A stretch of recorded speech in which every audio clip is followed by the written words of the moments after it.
share that with L. You have to make L a user, and you share it with L. Okay. I think we're recording. Yeah. What? Mm-hmm. Great. So I don't know, Abby, do you want to kind of kick it off? Would you like me to? We'll do some introductions. It's up to you. I'm happy to introduce myself. I'm Abby Course. I farm down here in Whitingham, Vermont at the Course Farm Dairy with my parents. Billy and I will be co-chairing this committee, but I'll cheerfully defer to lots of help in that regard. A lot of you I think I know, but some of you I don't. And Billy, it's probably helpful if we go around really quickly and everybody sort of give a quick grounding introduction. Does that sound good? Sure. So let's do introductions and we can run through kind of the agenda for the rest of the meeting. I'm Billy Coster. I'm the Director of Natural Resources Planning at the Agency of Natural Resources. I am the co-chair of this subcommittee. And I have a background in land use and energy policy and have worked over the years in land conservation, natural resource management related to climate resilience, agriculture, forestry issues. So happy to be here and lend my support to your work. Let's see, maybe Lauren Oates, would you like to introduce yourself? Sure. Before I do, I'm happy to take notes if that's helpful. If anybody, I don't know what we're doing by way of notes. That'd be great. That would be great. Okay. I'll take notes and then I'll just ask them because I'm taking notes, when you introduce yourself, if you can identify whether or not you're a council member, or not a council member, sorry, a subcommittee member or not, and I can add that into this. Good morning, everyone. I'm Lauren Oates. I'm the Climate and Energy Policy Manager with the Nature Conservancy. Been there for about just a little over a year, but before that, I was a state employee at Vermont Emergency Management, and do work both in climate adaptation and resilience as well as climate change mitigation. I'm very excited to be part of this group and rolling up our sleeves and getting to work on this important climate action plan. I'm especially engaged and excited to be working with a bunch of people who understand the value of our natural and working lands in addressing the climate crisis. So I'll pass it off to Ryan. Thanks, Lauren. My name is Ryan Patch. I'm with the Vermont Agency of Agriculture, Food and Markets. I'm here on behalf of Secretary Anson Tebbetts, who is the designee to the subcommittee. I work in the Water Quality Division, where I'm the Deputy Director there. My background is focused on agricultural non-point source pollution abatement work, but of course there's a lot of co-benefits to climate and soil health improvements when you're looking at improving water quality on farms in the state. So happy to share that expertise with the group and support the work moving forward. Thanks. Great, thanks, Ryan. And Sophia, our final or other current subcommittee member, could you introduce yourself? Yeah, hi.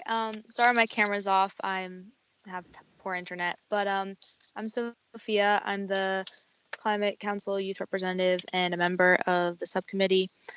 And I don't really have much background. I grew up on a farm and my parents are farmers, and I went to like a Waldorf school, if that's interesting or anything. But that's kind of all I can say, and I'm just really happy to be here and to have a voice in this conversation and to work with these lovely people and get the work done. Thanks. Great. Thanks, Sophia. And maybe I'll just read off the folks who I believe are working to staff the subcommittee. You can briefly introduce yourselves. So going down the list, let's see, we've got Alexandra Kosiba. Yep. Hi, everyone. You may remember me from the Natural Working Lands presentation, but I am a climate forester in Forest Parks and Recreation. So I'm a climate forester for the state. My expertise is on forest carbon cycling, but I also understand kind of carbon cycling and climate impacts across a range of ecosystems, climate adaptation in ecosystems, kind of all the whole gamut there. So I'm happy to provide technical expertise, however the subcommittee needs. Great, thank you. Marley Root. Hi, I'm Marley Roop with the Vermont Department of Environmental Conservation. I'm the Ag Program Manager Section Chief, and my background is primarily working with farmers in the state of Vermont for over 30 years, but especially in agricultural water quality and natural resources work with the state for the last 8 years. Previously, I worked with UVM Extension as a dairy specialist and with the conservation districts as a manager doing agricultural and natural resource work. Great, thanks, Marley. And last A&R person, Eric Sorensen. Hi, I'm Eric Sorensen. I'm an ecologist with Vermont Fish and Wildlife Department. I work in the Wildlife Division and the Natural Heritage Program. My background is in natural communities, sort of plant ecology, animal ecology, and also on landscape conservation, sort of how we go about conserving landscapes. Thanks. Great, thanks. And I see Alex DePillis is here from the Ag Agency. I'm not sure if you're here as a formal staffing capacity, but please feel free to introduce yourself. Hi, everyone. Alex DePillis. I am here looking at business development opportunities in energy and climate for farmers as a part of the whole Climate Council push. And that's what I mostly focus on with the agency too. I have some regulatory role. However, mostly I work on business development in energy and climate. Great, thanks, Alex. And we've got a number of members of the public here as well. There is time at the end of our agenda for public comment, so please hold your comments until then. And I don't think I've missed any of the subcommittee members or staff, have I? All right, good. Now, Jane, would you like to introduce yourself and just explain a little bit what your role is going to be working with our subcommittee? Good morning, everybody. Jane Lazorchek. I'm the director of the Global Warming Solutions Act. I am still trying to figure out what my role is explicitly for the subcommittees because there's 5 of you all. But for now, I'm hopeful that I'll be able to join you as often as possible and hopefully assist behind the scenes working with the co-chairs to support the work of this group. So prior to this new role that I'm on officially day 3 of, I worked for 15 years in doing acquisition and land conservation and management for the Fish and Wildlife Department. So if there is any committee that my heart belongs to, it is the Ag and Ecosystems Committee. So I'll probably bother you guys more than I bother any of the other subcommittees, mostly because I'm really excited and interested in this work more than any of the others. Don't tell anybody that I said that. So, but today I'm also helpful and hoping that I can be helpful today in helping you sort out sort of the immediate tasks in front of this group. I think there's going to be a lot of front-loaded heavy lift for the next few weeks on the subcommittees as you settle into the work in front of you. So hopefully, as you lean on me today, I'm happy to help provide clarity around process, both for formalizing the membership of the subcommittee and some of the immediate work and charges in front of the group. So happy to be here today and hope to be able to help you all. Great, and I'm going to hand it back over to Abby in a second, but just some more logistics. So today our agenda is kind of logistics heavy. You know, I think this is the first meeting of this group. We're trying to figure out how we're going to work together, what our immediate responsibilities are. And the one substantive issue we're going to really focus on is how we bring additional subcommittee members to the group. And I think Jane will help us understand the process for that. And then some of the other agenda items Abby and I came up with really focus on, you know, how we're going to work together, how often, what our expectations are around meeting, whether we need to define certain roles for committee members, subcommittee members, and then have a kind of an initial take at what our scope, what the scope of the group is, and then look to what we want to accomplish at the next meeting. So for the agency staff who are here, you know, you'll be watching us kind of figure out what we're actually doing, and you know, probably we won't engage with you all too much at this point in time, but certainly really value your participation, and we'll be leaning heavily on you, you know, as we get into the details. And then there'll be time at the end for public comment. So Abby, I don't know if you want to add anything to that. I think we're going to have an opportunity to kind of talk about our vision for the subcommittee a little later this morning. But certainly if there's anything you want to share now, please do.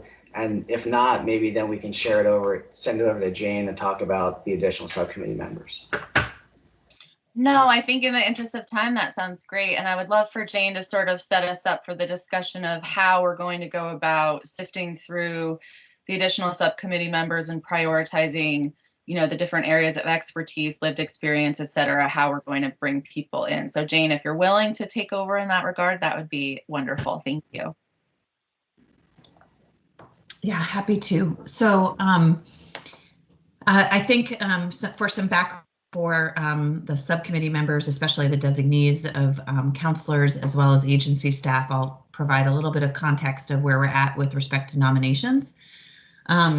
Early on being a couple weeks ago, the council decided to do a survey, a targeted survey that allowed for counselors to nominate additional representation to bring both geographic diversity, BIPOC diversity to subcommittee membership, as well as sort of filling in the gaps around technical expertise. That survey was narrow in scope and who it went out to, and we received roughly 95 additional nominations to staff subcommittees. And sort of reflecting on the scope of that survey, it was decided that it would be behoove us to cast a broader net early on to reach out to Vermonters about the work that the council is doing and try to hear from them about how they'd like to participate, whether it's through a formal nomination to a subcommittee, or whether it's targeted technical expertise, or rather just being informed of the work that the council's doing. So we cast a broad net through another survey that went out, was open last week. It closed last Friday night. We got an additional 255 nominations, and we now have roughly 350 nominations to sift through for 15 to 20 additional subcommittee membership seats. So there are 5 subcommittees. The council has sort of been looking at the perfect number of somewhere in the 8 to 12 range. This came up in our last meeting earlier today with the subcommittee with Lauren. I think my expectation and that what I've heard is actually 8 to 10 for 4 of these subcommittees. And really the cross-sector mitigation one is the one that perhaps will be a bit larger, but I think we're sort of splitting hairs, 8 to 12 nominees for final membership as subcommittee members. And so there's already 5 of you on this committee. So somewhere in the ballpark of 3 to 7 additional members to this subcommittee through those nominations, recognizing that there's 355 folks to sift through. We sort of backpedaled yesterday and thought through what might make more sense as a process for subcommittees. Originally, the expectation was you guys would have your first meeting this week, sift through the nominees, and report back to the full council, which meets next Monday on the 22nd with your membership. That felt sort of unrealistic ask at this point with respect to the sheer volume of people in front of you. So I'll be working with our facilitator, CBI, the Consensus Building Institute, to put together a tool and further refine those nominations and some criteria with input from our steering committee for the council in the next day or so, with the expectation that on Friday, all the subcommittees will have a more refined list of nominees, and you'll have a tool that you'll put them through to vet their expertise for your specific subcommittee based on the clear criteria that we set within that tool, which really has to do with sort of what I alluded to before, increased diversity, whether that's geographic, BIPOC, et cetera, and technical gaps that you see on your subcommittee. So our hope now is that by next Friday, the 26th, you'll have a pretty good idea of what your subcommittee membership looks like. And that will be a recommendation up to the full council to approve the nominees. I will say that just because the subcommittees won't be finalized for another week and a half, 2 weeks, doesn't mean that you can't make progress on your work. We're thinking of it as a fluid process that both can be happening in parallel. with the biggest thing in front of the subcommittee as the sort of the charter or the description that you all should have now with respect to the work of this committee.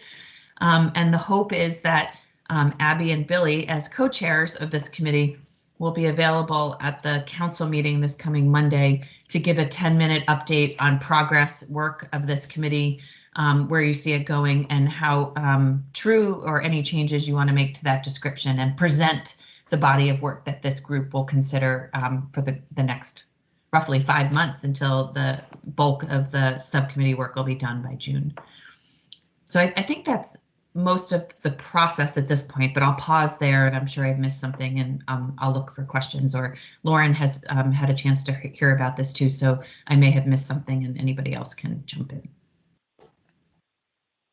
Great, thanks, Jane. So just to kind of restate, there is going to be some process to filter and sort the nearly 400 potential additional subcommittee members.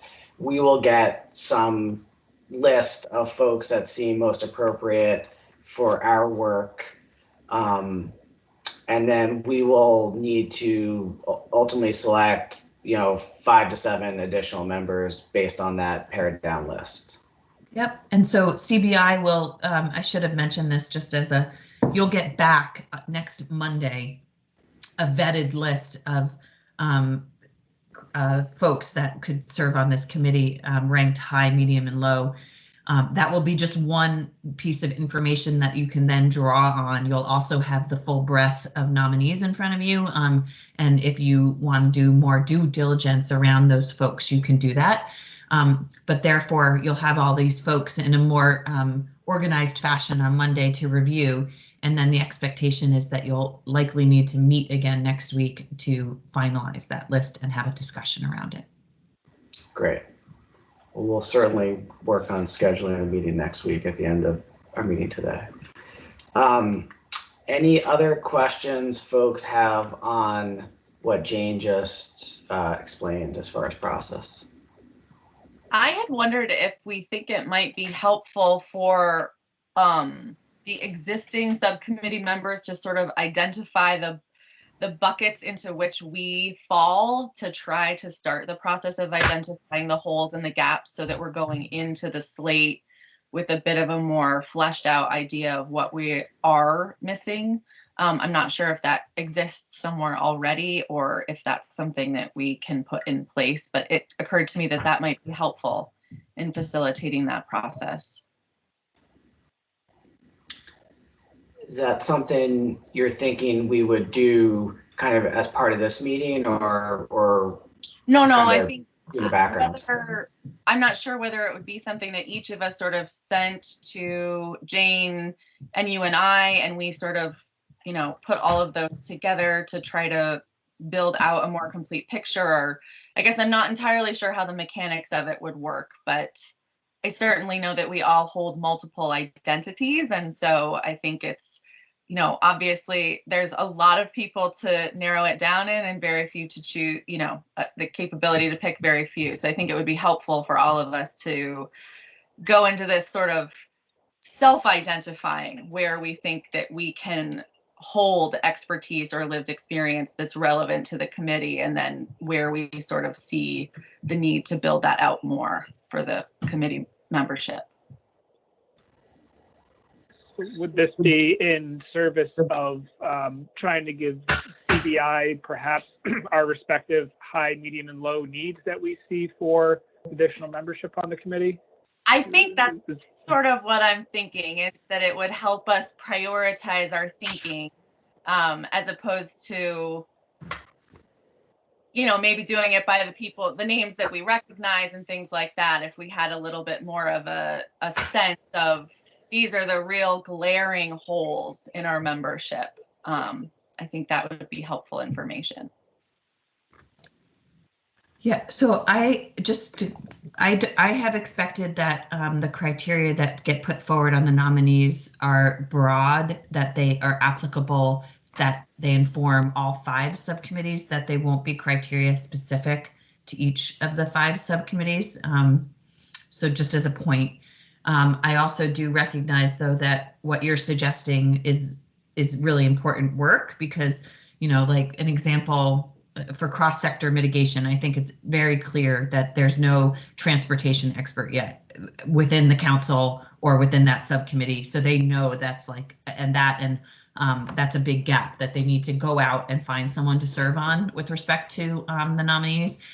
I don't, how they use that information to then inform the nominee or the tool. I think it's more just professional guidance as you're sorting through the nominees in front of you. So, and making sure you're getting what you need for your subcommittee, I should suggest.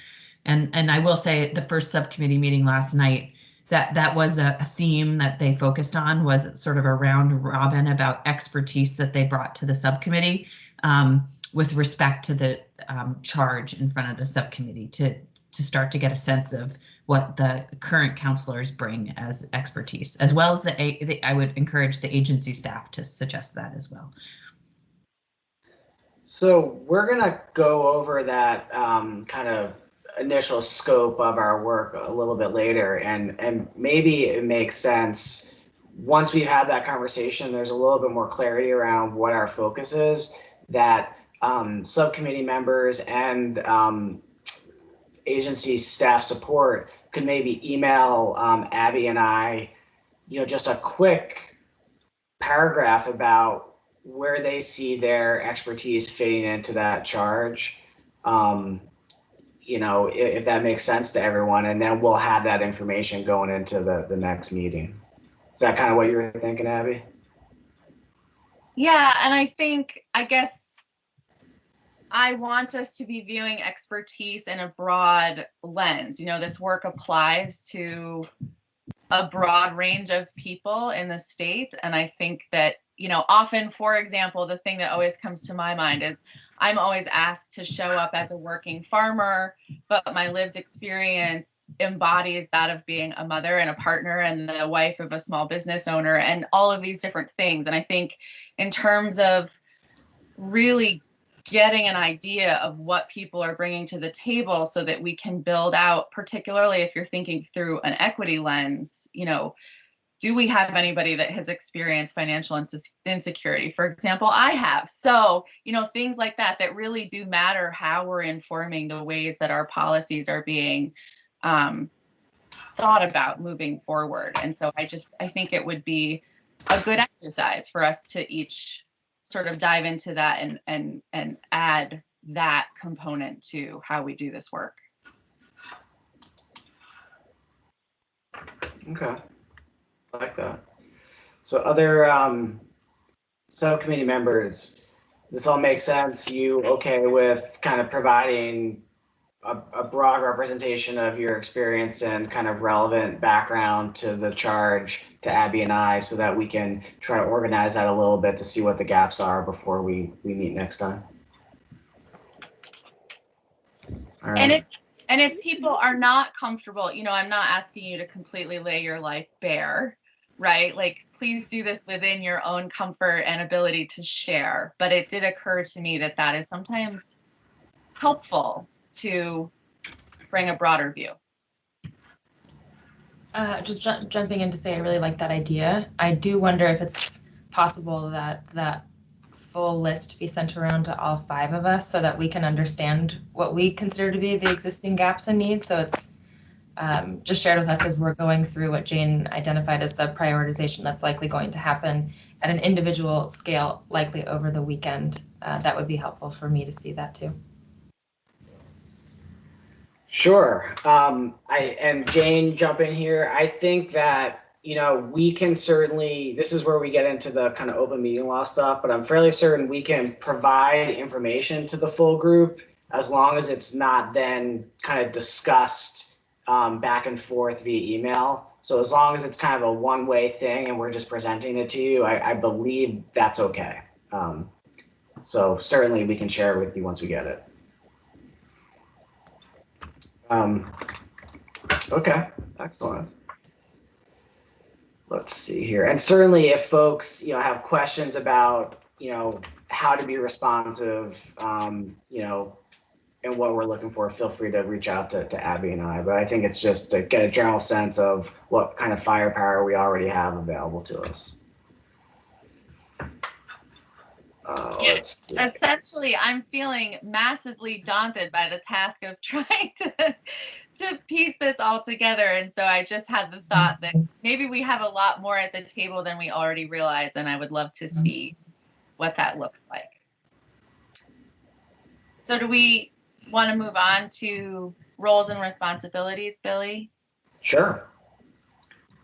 You want to kind of frame that up for folks? Yeah, I think that Billy and I were sort of thinking that it might be helpful to get an idea of, you know, how we want to move through this work as a subcommittee in terms of who is our spokesperson, who is coordinating logistics, you know, some of these more basic things, so that we have a little bit of set machinery to fall back on as we try to take on the massive amount of work ahead of us. So, Billy, you want to follow up more on that? I think you're better at explaining this than I. Yeah, I think just given that we have this remote setting and there's two co-chairs, we just wanted to figure out a way so people aren't duplicating effort, right? So if there is messaging that needs to go out around scheduling and logistics, you know, just maybe having one person always do that so we all know who is responsible for those things. There may be other tasks like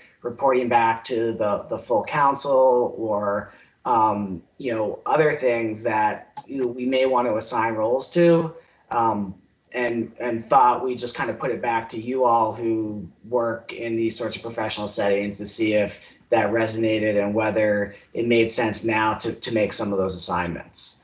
So I don't know if you know, Sophia, Ryan, Lauren, if you have any thoughts on that. Or Jane, your hand's up, so go for it. Yeah. Well, I was just going to offer a couple comments as you sort through those. One, I'll just suggest that it was envisioned that agency staff here could support you in various roles, and that is a discussion for capacity, but the idea has been that agency staff can provide an administration support as well as a technical support. So I just wanted to put that out there because that is how the council and cabinet members were thinking about those appointments to these committees. So run if you need to, it kind of, and then two, I'll just suggest also that I am hiring a program technician, an environmental analyst who will support our work from the central office on the Global Warming Solutions Act. And my expectation is that that person will be able to help facilitate, I shouldn't say facilitate, I should say administrative support for subcommittees once they're up and running. That'll be a core part of their job. Of course, they're not here yet, so I'm just sort of putting that as a placeholder that hopefully maybe if people take that work on now, that could be alleviated at some point. And then the final point I'll put on it is we had an RFP out for facilitation services. For many of the counselors on this call, you know that we've had a sole source contract through this point with CBI, and we have now 5 proposals to review and ultimately award a facilitation contract for the remainder of the plan process. And that person will also be available for facilitation support as well as administrative support to the subcommittees. So CBI is still on through the first week of March, and then we hope that we don't have any gap, that we'll have a contract in place with another facilitator then. That is wonderful information and very helpful. I personally find, I texted Lauren last night, I find the idea of trying to facilitate meetings and take notes, for example, to be like the most overwhelming thought in the world and things like that. So that is wondrous. Thank you so much. And thank you, Lauren, for stepping up in that regard today. Ryan, you got your hand up. Sure, yeah, just jumping into your prompt, Billy, and what Jane shared. Certainly think it could be useful to make sure there are, roles assigned. So like I said, we aren't duplicating efforts. And Jane, appreciate that there'll be additional staff support for some, administrative support. Until such time as that person is on board, I wanted to offer the Agency of Ag. We're happy to try to help with the coordination and facilitation of meetings and those logistics. if the group would like. So just wanted to put that on the table for scheduling and the like. Yeah, and I should just say that Melissa also, who supports the Secretary Young, she's stayed on board in this interim period. She's happy once you have a date to, as you learn, to share the meeting invite, post, warn, all of that for your meetings. So she's been really helpful. Miss Oates. Thanks, Jane. Thank you for offering up the state staffers, because I was going to ask about their role here and the opportunity to help with the administrative burden, for lack of what better word. I do think that for this agenda item, and actually the next one too, about meeting logistics, frequency, day and time, that it might be best to wait until we have our new subcommittee members here to make sure that we're incorporating their time and needs and administrative opportunities with them, and really get into the bulk of the scope of work. Like Jane mentioned, she and I just hopped off of the steering committee call right before this. And because Abby and Billy, as our fearless leaders of this group, are going to be asked to present to the full council on Monday about the roles of this group, and because there's potential for significant overlap between the different subcommittees and understanding who's responsible for what, it might behoove us to jump into that conversation. But those are just my 2 cents. I think your 2 cents are dead on. Billy? Yeah, works for me. I think maybe we can take Ryan up on have Ag help facilitate kind of scheduling for the interim, and then we'll figure out the rest of the stuff when we know more. That sounds great. Thank you, Ryan. Thank you. Okay. Scope of work. Woo! Did everybody have a chance to look over what Jane sent out last night? I'm losing track of time. Was that last night? The night before? Any Just initial? last night. I don't feel the need to read it out loud to all of you. I did remote schooling earlier with my children, and I'm good. I'm good on remote schooling for the day. So, does anybody want to dive in with thoughts, feelings, reactions? Mm-hmm. I'll offer one more comment, just that much of the language in those descriptions are taken directly from statute, and also from the thinking of Secretary Moore of like how to place everything that is mentioned in the final plan in the right buckets of subcommittee work. And of course, the Ag and Ecosystems Subcommittee has, as many of the other subcommittees outside of cross-sector do, has overlap with the cross-sector mitigation one in particular. I've talked to Billy about this, and Lauren is aware of it, but just to put a finer point on it, there's a big question, I think, out there if this is really like the sequestration committee is the way I've heard some people frame it up as, or will you be tackling ag and working lands emissions? And if so, how will you work closely with the cross-sector mitigation group that could be in their wheelhouse? So that's one thing to throw out there. And then I'll just draw your attention to beyond the description specific for your committee, just to be mindful for your own planning and capacity, the milestones at the end. We'll also be sharing in the future a Gantt chart that sort of builds out the work leading up to the climate action plan. But I tried to put in words what are the most obvious milestones over the course of the next 9 months, so you guys can all plan. And you'll really see that the subcommittee work is going to be very intensive between now and June. Thanks, Jane. So I think that, that question of, certainly,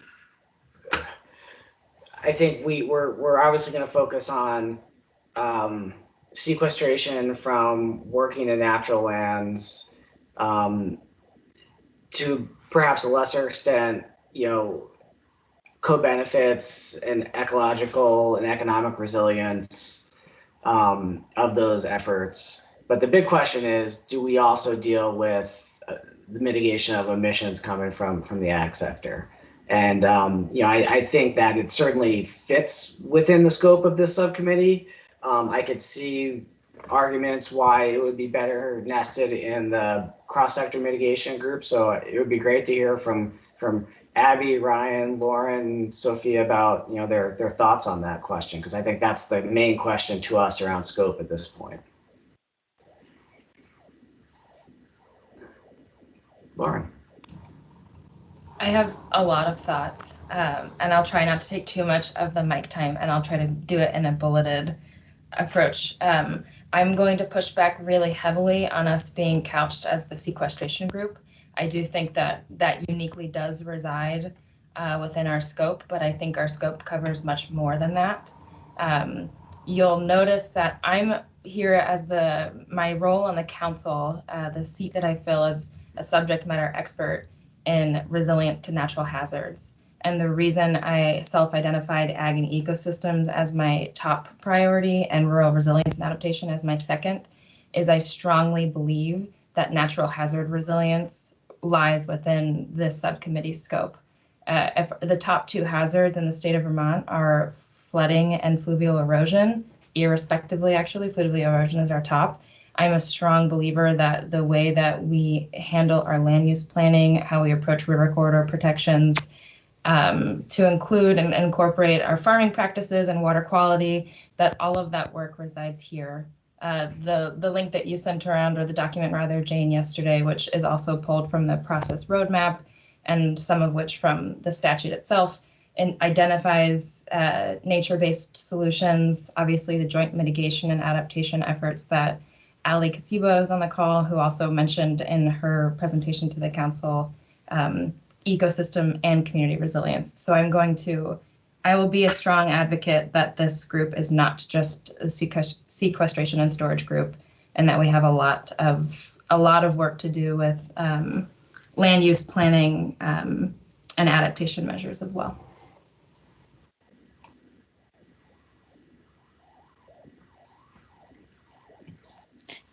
Yeah, I completely second Lauren. I think there's a lot more to this subcommittee than just those two things. I'm not going to add too much more so others can speak, but yeah, basically everything Lauren just said was my train of thought, except for I don't have the title she does. Yeah. I just saw that Alex Kosiba wrote, I would also propose that this group consider ways to reduce emissions from land use conversion, which is a good point. Yeah. Ryan, any thoughts? Sure.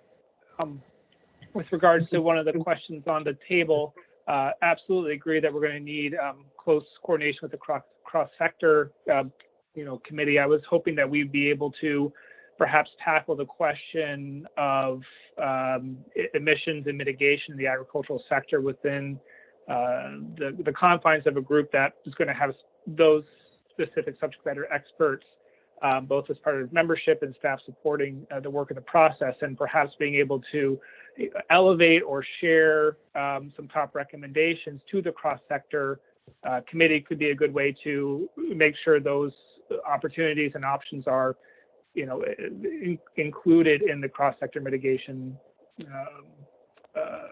working group or subcommittee's scope. But I do think this is a good place to address that, and I absolutely agree, Lauren, with what you shared about ensuring that not just agriculture, but also all working lands and natural lands, the opportunities that exist for all of the co-benefits from provisioning goods and food and fiber to floodplain hazard abatement and resilience to the built infrastructure by using natural solutions, as you termed it. So definitely agree that this is a broad scope, but I would point or share that I was hoping that we get into the mitigation side, at least from the agricultural perspective within the scope of this subcommittee. Thanks. Yeah, and I would agree. I think that we stand the best chance of proposing pathways that really maximize all the co-benefits to ecological connectivity, resilience, rural economic development, and emissions reductions, and kind of not just maintaining the sequestration base of our natural landscape, but hopefully improving on that going forward, and take pressure off of some of the other tools we would have to reduce our emissions. And I also agree that I think the cross-sector mitigation group is going to have their hands full, and ag emissions seem like a bit of an outlier from the other sorts of sectors that they're focused on, and that, as Ryan suggested, this group is really going to have the expertise and maybe the bandwidth to focus on it. So I'm supportive of what you all are saying as well.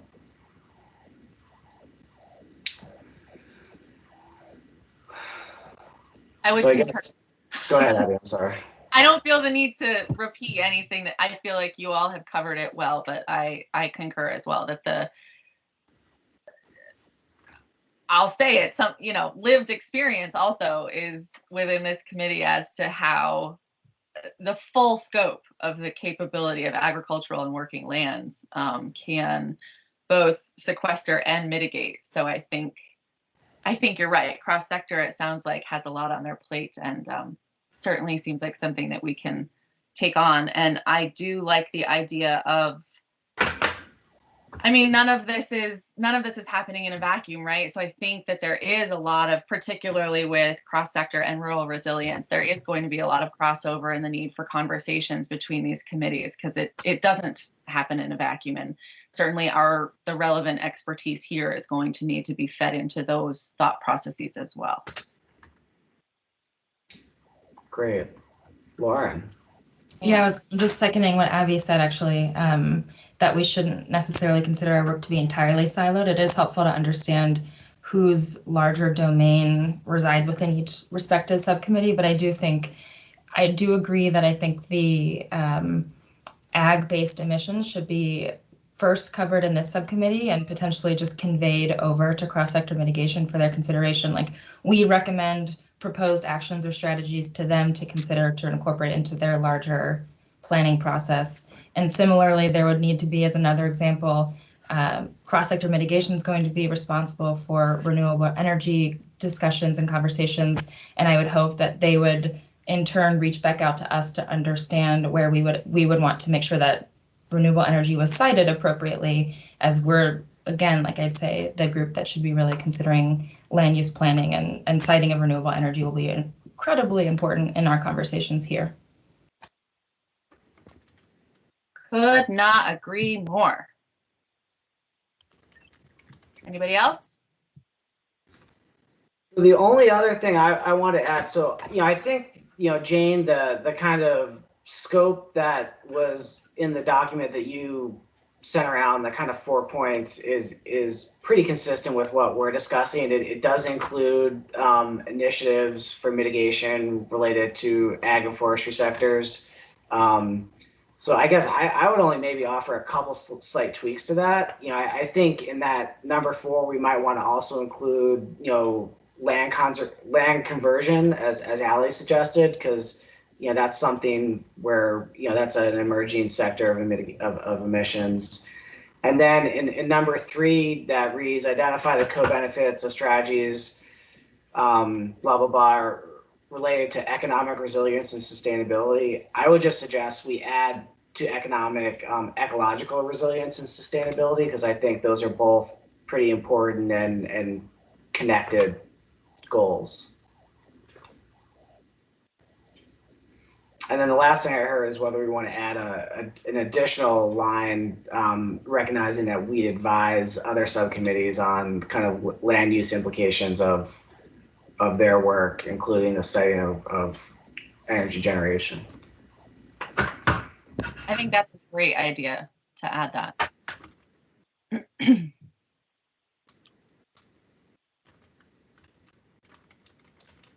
So I think those are great additions, and I just encourage, that's the kind of thinking I think that the subcommittee should do, and that's great to make those changes. All right. So, Abby, we're good to basically present that to the larger group on Monday? Yes, I did just want to ask, do any of the agency staff have anything that they wanted to add in this regard? I'm cognizant that you're all just here listening and have a lot of expertise, and just wanted to open it up that if you had anything you wanted to add to this, please do. I didn't see any reason to repeat what Lauren and Ryan said so eloquently, so I strongly support both of them. Okay. Eric, you got your hand up. I had a couple of questions, just one question actually. Abby, you mentioned the intense amount of work to be done, and I think Jane and Billy both mentioned it's done by June 1 or early June. I don't have a sense of what that work is yet, and if you could at some point sort of provide what kind of items we're thinking about. I will. Go ahead. I will confess that I don't have a great answer to that. So anybody who feels that they might, please feel free to add in. I am feeling a little uncertain as to how exactly all of this is going to come together into a slate of recommendations. So I am open to anybody's thoughts on that. Lauren, do you have something on this question?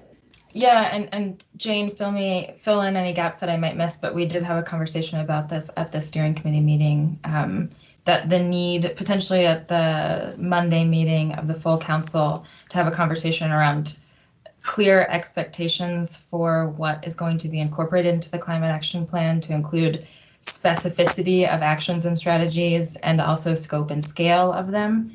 So that's still coming. We don't really have the answers as a full council, so we certainly couldn't as a subcommittee or working group here. I think we just covered that, Jane. And then I'd also say that because that meeting, Abby and Billy are going to go in and present to the full council on what the scope that we see it. We just kind of had this conversation here. That will help also drive the steering committee's work, who's responsible for creating like work plan templates for each of the subcommittees. So hopefully that we'll have some idea of the content that we're supposed to be developing, and also the general framework through which we should be recommending that up to the full council later this summer. Yeah, Eric and others, my hope is that within the next few weeks, we'll have a pretty kind of concrete scope of work and like 3 or 4 main areas of focus of things that we need to get done by June. And then we'll have to come up with like a game plan of how we do it. And I imagine that will involve asking you folks who have experience and expertise to maybe do some research or vet certain solutions to kind of help us come up with the best proposals to accomplish, what we're trying to accomplish. So I don't know exactly what that looks like yet, but that's my general sense of it, is that we as a group, committee members and agency experts will kind of come up with different proposals to meet our different goals in the scope of work. Yeah, and I'll just echo that in addition to the support of agency staff, we will have technical experts on contract around. We did an RFI that went out and asked roughly 8 different areas of focus around technical expertise. For subcommittee members who haven't been involved or seen that, I'm happy to share that so you can see what those buckets are. And we're sort of, we got 15 proposals back on the RFI, and the idea now is within the next week to turn around 1, 2, 3 RFPs, depending on how many vendors out there could meet all 8. It could, some of them meet only 2 or 3, but that includes tools for you to run your strategies and pathways through for some analysis. So we think this will accomplish this much reduction, but we can run it through this model now and ask that question. So there will be, I'm sure, some robust conversation subcommittees over the next month about, as they're starting to think about strategies about what needs to be ground tested through the models and the science that's out there through these contractors. Thanks, that's all really helpful. Yep. So we're getting a little low on time. We still need to have a good block for public comment. I guess, what we haven't discussed is kind of if we want to have any sort of regular expectations around like how often we meet, what days we meet, what time. Maybe that's something we could take up next week, because it sounds like we're definitely going to have to meet as a subcommittee next week. But at minimum, we should probably talk about the agenda for that meeting. And it sounds like the main focus is going to be looking through the list of, like, basically the experience and qualifications of the subcommittee members and agency support, the list of additional potential subcommittee members, and then looking at what our gaps are and filling them with those new people.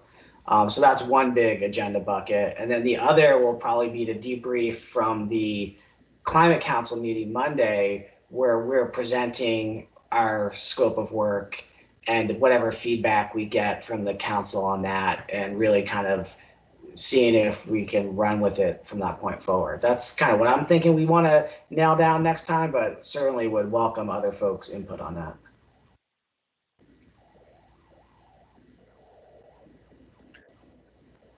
I agree with your summary of points to try to address next week. I think discussing a subcommittee membership is going to take a large portion of our meeting, depending on how much time we're able to find to meet next week. I agree with both of those points. Great. And Billy, I'm sure that's understood by everybody, but as much as we can to pre-schedule meetings would be helpful. Scheduling them 2 days in advance is kind of tough. I don't know if we want to have a standing meeting, and if we don't need it, we don't use it, but at least it's on everybody's calendars for as long as possible. Yeah, I definitely think, from my perspective, having something standing and scheduled that we can rely on is the way to go. I don't know that we'll be able to kind of figure that out today, but that certainly would be the goal moving forward, in my mind. Can we schedule next week today, at least? We could try. I feel like that might take a fair amount of time. Could we just agree that we're going to meet for an hour next week, and then maybe work kind of through email to try to schedule that? I'm happy to look at A&R staff or state employee staff's Outlook calendars. I know, Ag can do that as well, and we can put forward some suggested hour blocks next week that might work for people. That would be great, Billy, if you're willing to do that. Okay. So yeah, maybe Ryan, you and I can just touch base after this to figure out the best way to do that. Happy to do so. Can I make a friendly amendment to Abby's good thoughts on us sending in our own inventory of our skills, knowledge, and lived experience? In order to facilitate that meeting next week, it might be helpful when we do that homework, so to speak, that we also individually identify what we see currently as existing gaps that we would like to see filled. I know we'll have that conversation next week, but that might facilitate everyone said that we need somebody from a food systems type place. I mean, just that might help, since we're going to do the homework anyway, and if you're all up for that. Sure, thank you. I think that's a great way to, as you said, facilitate the process, make it a little bit more streamlined. I am cognizant of the time and that we need to, open this up for public comment in the last 5 minutes, if everybody is amenable to that. Yes. Okay, so any members of the public on the call that have anything they would like to add?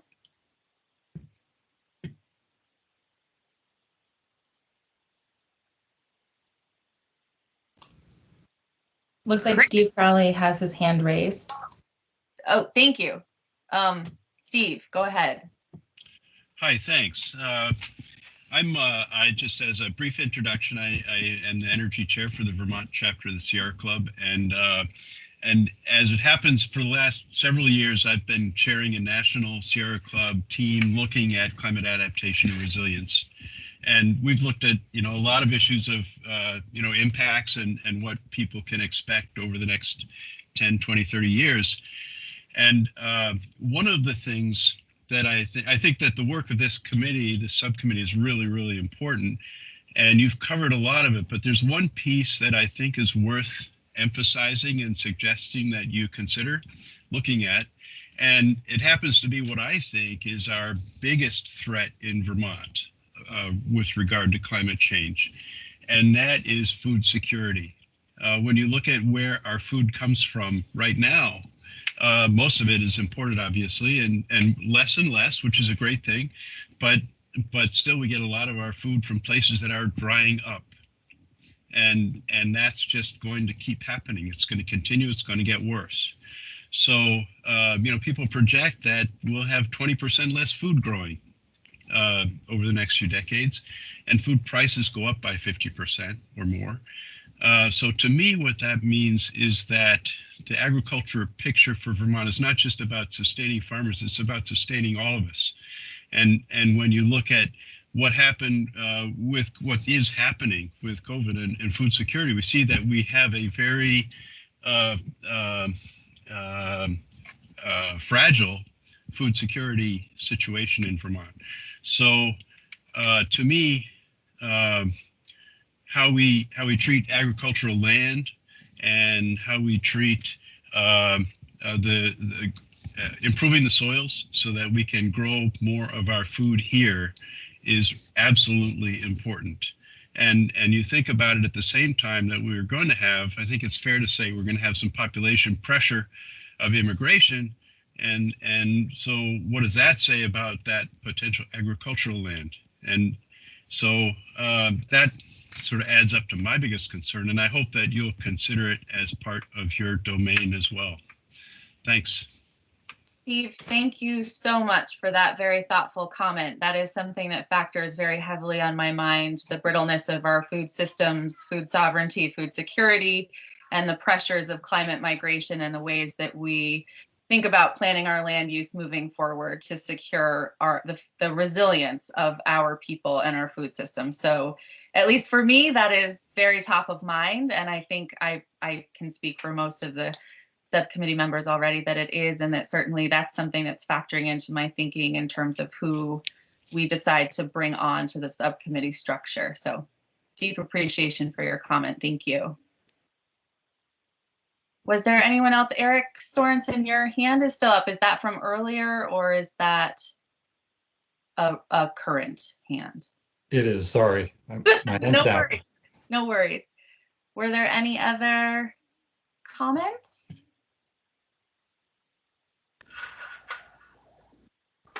Looks like no. All right. Shall we wrap it up? Yeah, so just a couple final logistics. So I guess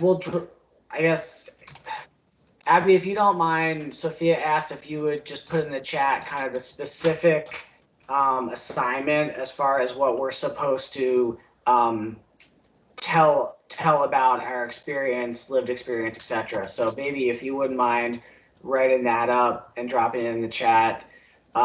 I took some notes on the kind of revision to our scope of work in the charter document that I can send to Lauren for inclusion in the notes.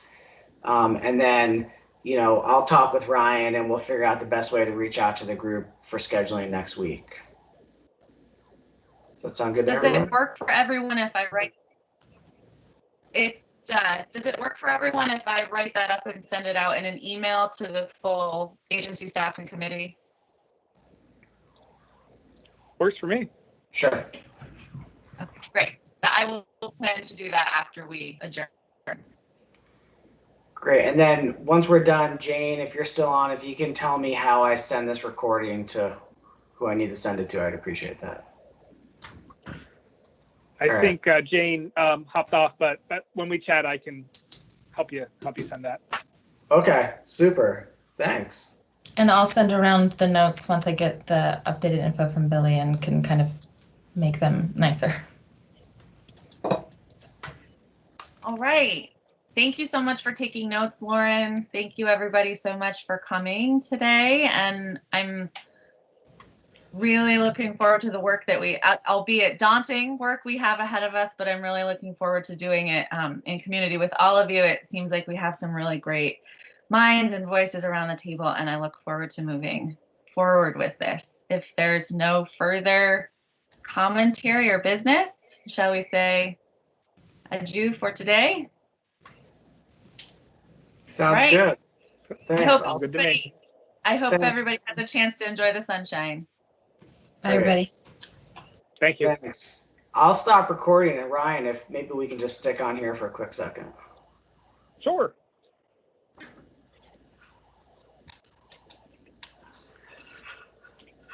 Billy, you need me on this? Nope, Okay. I don't think so. All right. So do you know how I stop recording? Yeah, you go to the three buttons, three dots. They have a specific name I can't remember. I got You go it. down Stop and recording. stop recording. Okay.